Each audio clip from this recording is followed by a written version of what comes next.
الحمدللہ رب العالمین،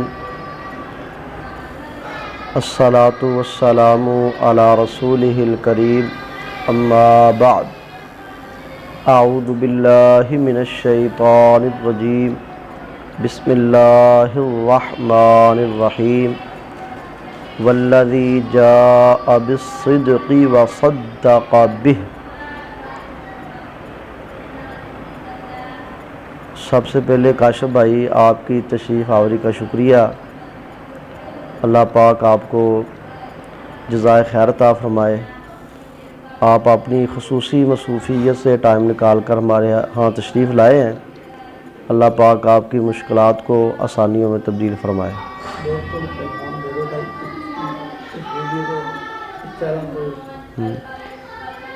میرے جتنے بھی سامعین اور ناظرین دوست و احباب ہیں، ان سب سے ریکویسٹ ہے کہ یہ ہمارے مخلص بھائی اور ساتھی بھی ہیں کہ ان کا جو چینل ہے نا یوٹیوب پر، ان کو سبسکرائب کریں، اللہ پاک سب کو جزائے خیر عطا فرمائے۔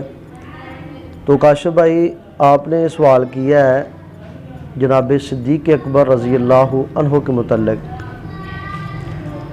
تو حضرت صدیق اکبر رضی اللہ عنہ کو جو فضیلت ہے یہ قرآن سے بھی ثابت ہے اور احادیث پاک سے بھی ثابت ہے۔ اللہ پاک نے قرآن مقدس میں فرمایا والذی جاء بالصدق، وہ شخصیت کہ جو سچائی لے کر آئی، وصدق بہ، اور جس نے اس سچائی کی تصدیق کی۔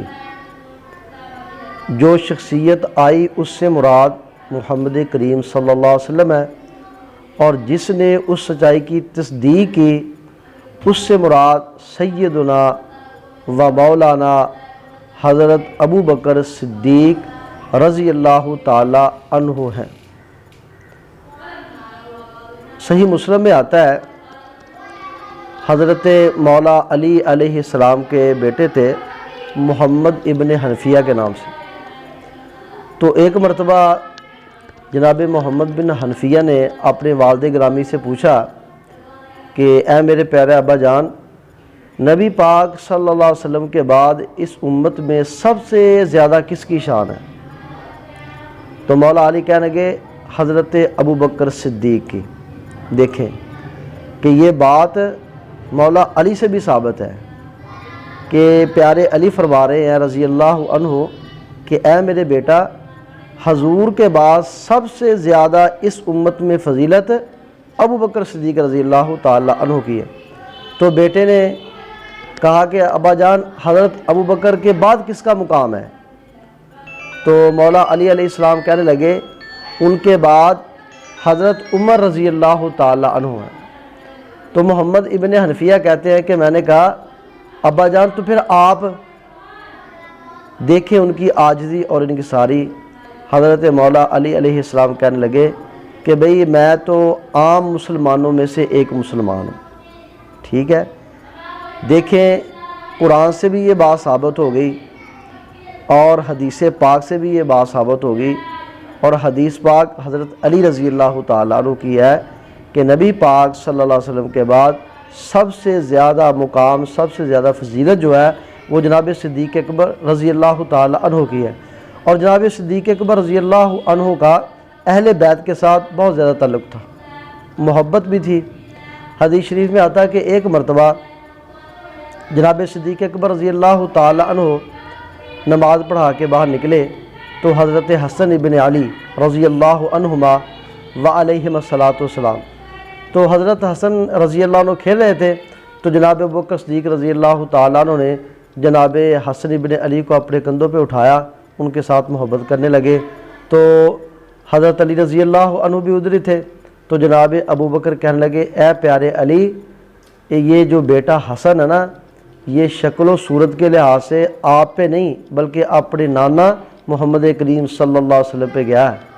تو جب حضرت ابو بکر صدیق نے یہ بات کہی تو حدیث شریف میں آتا ہے حضرت علی رضی اللہ تعالی عنہ مسکرا رہے تھے۔ تو جناب صدیق اکبر رضی اللہ عنہ کی شان اور مقام قرآن سے ثابت ہے، حدیث پاک سے ثابت ہے، اور حضرت صدیق اکبر رضی اللہ عنہ ان کو اہل بیت کے ساتھ بڑی محبت تھی۔ ہمیں بھی چاہیے کہ ہم رب اور رب کے رسول کے بعد تمام صحابہ کرام سے محبت کریں، اہل بیت سے محبت کریں، آپس کے اختلافات چھوڑ کر قرآن و سنت پہ سارے متفق ہو جائیں۔ اللہ پاک ہمیں عمل کی توفیق عطا فرمائے۔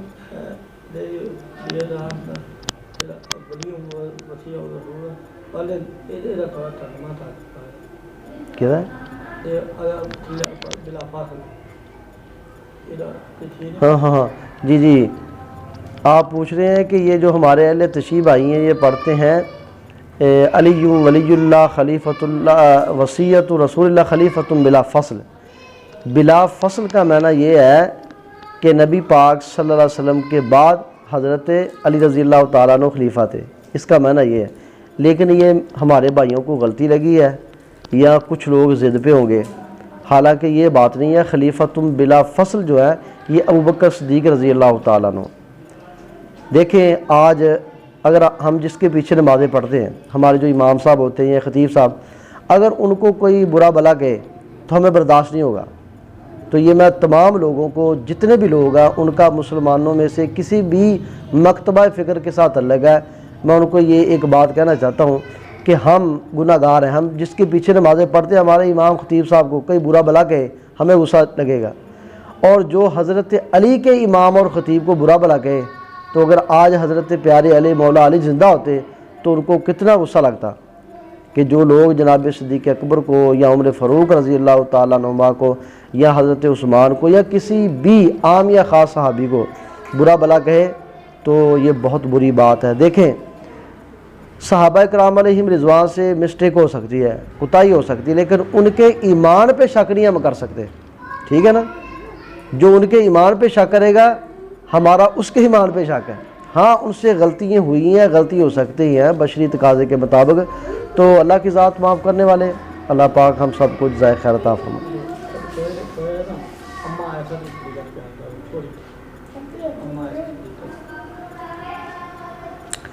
دیکھیں نبی اکرم صلی اللہ علیہ وسلم آپ کی ایک سے زیادہ ازواج تھی، بیویاں تھیں، تو سب سے بڑی بات یہ ہے کہ اللہ تبارک و تعالیٰ نے حضور نبی اکرم صلی اللہ علیہ وسلم کی جو بیویاں ہیں ان کو مومنوں کی مائیں کہا ہے۔ حضور کی جتنی بیویاں تھیں یہ کل کائنات کے جتنے بھی مومنین ہیں ان کی مائیں تھیں۔ نبی پاک صلی اللہ علیہ وسلم کو اپنی بیویوں کے ساتھ بڑی محبت تھی۔ حضور کا فرمان ہے خیرکم خیرکم لأہلی وانا خیر لأہلی، کہ بھئی تم میں سے بہترین وہ ہے جو اپنے گھر والوں کے لیے بہتر ہے، اور میں اپنے گھر والوں کے ساتھ بڑا بہتر ہوں، یعنی کہ میرے گھر والوں کے ساتھ بہت اچھے تعلقات ہیں۔ تو آپ اپنی سب بیویوں سے محبت کرتے تھے، بالخصوص اماں جی عائشہ رضی اللہ عنہا کے ساتھ آپ کو خصوصی محبت تھی۔ نبی اکرم صلی اللہ علیہ وسلم ایک مرتبہ سفر پہ تھے تو آپ نے کہا کہ عائشہ دوڑ لگائیں، تو نبی اکرم صلی اللہ علیہ وسلم نے دوڑ لگائی تو اماں جی عائشہ رضی اللہ عنہا نبی اکرم صلی اللہ علیہ وسلم سے دوڑ میں آگے نکل گئی۔ اس کے بعد پھر ایک مرتبہ دوڑ لگائی تو نبی اکرم صلی اللہ علیہ وسلم اماں جی عائشہ سے آگے نکل گئے، اور آپ نے فرمایا عائشہ یہ پہلے کا بدلہ ہے۔ دیکھیں کہ آپ کو اپنی بیوی کے ساتھ کتنی محبت ہے کہ آپ دوران سفر کے دوران اپنی بیوی اماں جی عائشہ رضی اللہ عنہا کے ساتھ دوڑ لگا رہے ہیں۔